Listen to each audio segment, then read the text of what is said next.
Halo cuy, balik lagi sama Irfan dan ini dia Infinix GT20 Pro atau GT20 Pro yang paling banyak nih banjir requestan di kolom komentar suruh aku nge-review. Emang apa sih menariknya ini HP? Apa bodinya yang gaming banget atau speknya nih yang super kenceng? Apa dari segi harganya yang buat panik nih para kompetitornya? Nah, buat kamu yang kemarin request nih suruh aku nge-review nih HP, coba deh tulis di kolom komentar apa sebabnya gitu.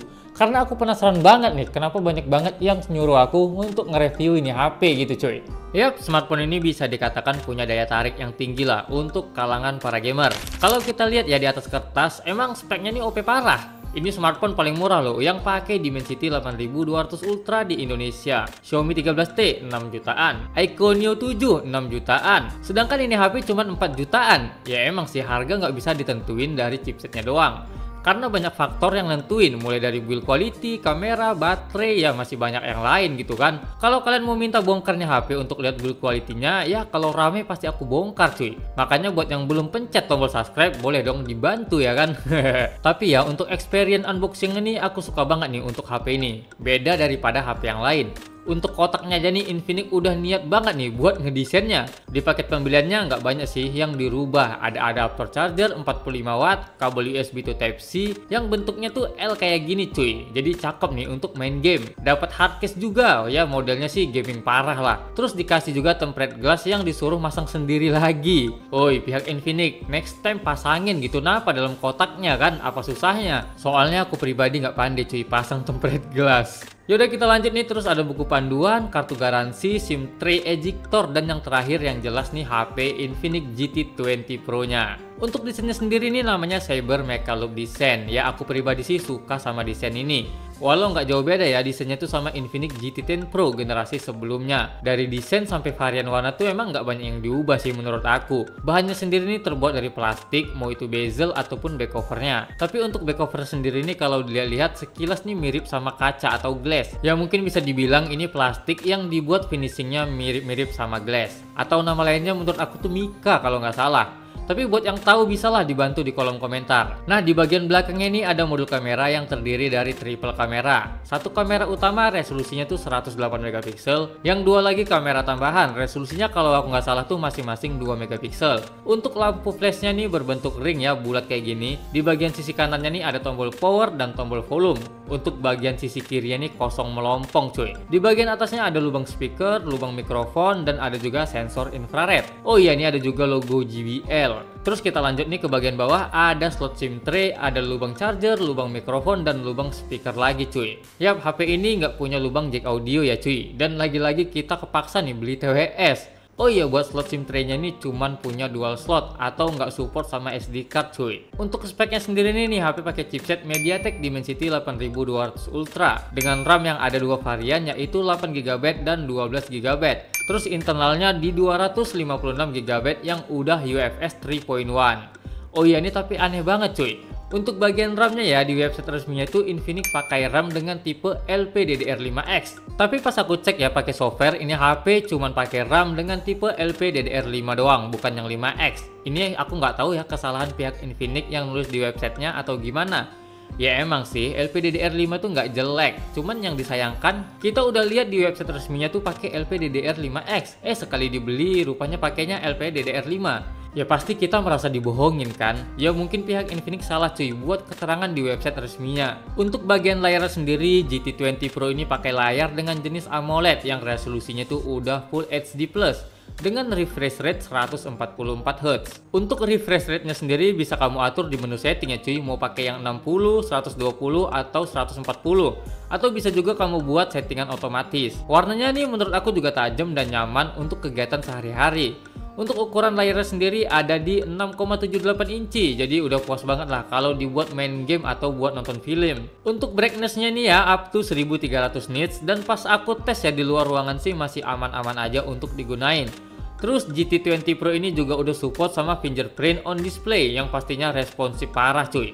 Oh iya buat tambahan nih, di bagian back cover GT20 Pro ini ada lampu notifikasi yang namanya tuh Mecha Loop LED interface yang bisa kamu setting juga di pengaturan. Tapi yang disayangkan ini nggak bisa di custom, jadi kamu hanya bisa pakai template yang tersedia aja cuy. Tapi menurut aku sih ini oke banget lah ya untuk variasi. Saran aja nih ya cuy, kalau kamu mau hemat baterai lebih baik dimatiin aja sih, ini fiturnya menurut aku. Untuk sektor soundnya ini sama ya, sama Infinix Note 40 series yang udah collab sama JBL.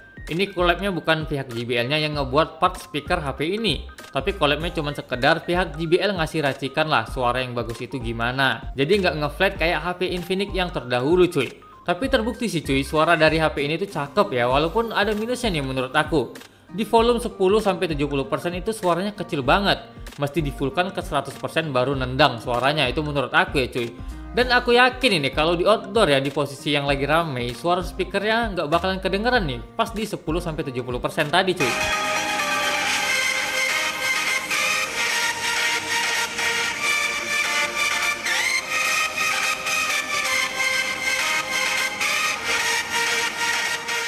Dan untuk kameranya sendiri nih aku awalnya nggak ekspektasi lebih sih, tapi pas aku coba ini kameranya bagus pakai banget untuk HP di harga 4 jutaan. Udah gitu HP gaming lagi ya, yang biasanya itu jual performa doang cuy. Untuk hasil foto kamera utamanya menurut aku nih bagus banget, detailnya dapet, walau warnanya nih rada dikit over ya di saturation. Tapi di beberapa orang sih ada yang suka sih sama hasil kamera yang kayak gini, warnanya ngejreng gitu. Tapi ya overall sih oke ya buat kamera utamanya.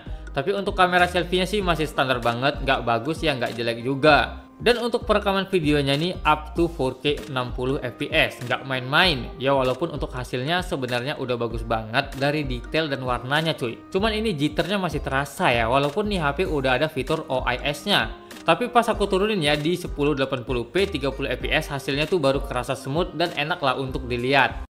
Ini adalah hasil kamera dari kamera utamanya ya, resolusinya 4K 60 fps. Untuk hasilnya sih detailnya dapat, warnanya itu lumayan bagus walaupun over saturation. Cuman ini kami lagi recordnya ini pas di jam 12 siang, di cahaya yang lumayan terik. Tapi ya sayangnya ada sedikit jitter kalau di record di resolusi 4K 60 fps ini cuy. Saran saya sih kalau mau lebih optimal ya untuk hasilnya bisa diaktifin fitur stabilisasinya, namun ya resolusinya turun di 1080p 30 fps cuy. Ya bisalah dilihat nih hasilnya stabil kayak gini. Dan untuk performa gamenya sih menurut aku yang paling OP di HP ini. Aku tes main MLBB tuh dapat settingan rata kanan, plus kita dikasih fitur bawaan XOS-nya yang namanya mode X Boost. Kamu bisa setting mulai dari pengunci kecerahan yang ngebuat brightness di HP kamu tuh nggak naik turun. Ada juga mode e-sport. Ini fungsinya sih menurut aku lebih ke optimalisasi chipset dan notifikasi sewaktu main game. Dan ada juga fitur kecepatan bingkai ultra. Tapi ini aku saranin ya, jangan diaktifin mode haram ini cuy. Bukan makin enak, malah makin delay nih gamenya. Tapi ini menurut aku pribadi ya, nggak tau lah menurut orang gimana. Dan yang paling penting nih ada bypass chargingnya cuy. Jadi walau baterai kamu sekarat ya masih bisa lah main game sambil dicas gitu. Dan baterainya jadi tetap awet. Karena daya dari chargingnya tuh langsung di bypass ke mesin, nggak melalui baterai lagi. Dan masih banyak lagi lah mode-mode yang bisa kamu aktifin cuy. Terus untuk responsivitasnya nih menurut aku oke banget. Aku main MLBB ya pakai Hero Funny juga nyaman walaupun di settingan grafik ultra dan frame rate-nya nih aku buat ultra juga. Nggak ada delay dan nggak ada patah-patah sama sekali. Oh iya, buat yang belum tahu nih ya, ini HP collab sama MLBB atau Mobile Legends Bang Bang dan dipakai juga jadi HP buat turnamen di MDL. Nah buat yang nggak tahu MDL, jadi MDL itu Liga 2-nya MLBB di Indonesia di bawah MPL ya cuy. Ya mungkin ada tuntutan ya, harus gimana HP standar buat turnamen yang besar. Ya greget juga nggak sih kalau jadi player MDL kalau HP ini performanya tuh nggak stabil atau ada toss delay-nya. Waduh, bisa-bisa kalah retry cuy. Ya bisa kukatakan ya nggak ngecewain lah dari sektor gamingnya untuk HP GT20 Pro ini. Dan untuk review lengkapnya tentang game nanti aku buatin videonya tersendiri aja biar lebih puas kita nge-review HP ini dari mulai suhu, baterai dan lain-lainnya. Oh iya, buat kamu nih yang mau request ya, mau dimainin game apa, tulis aja cuy di kolom komentar langsung. Kita udah bahas nih cuy semuanya. Kesimpulannya yang menurut aku di HP ini nih on point banget. HP gaming cuman untuk performa gaming itu nggak main-main di harga 4 jutaan.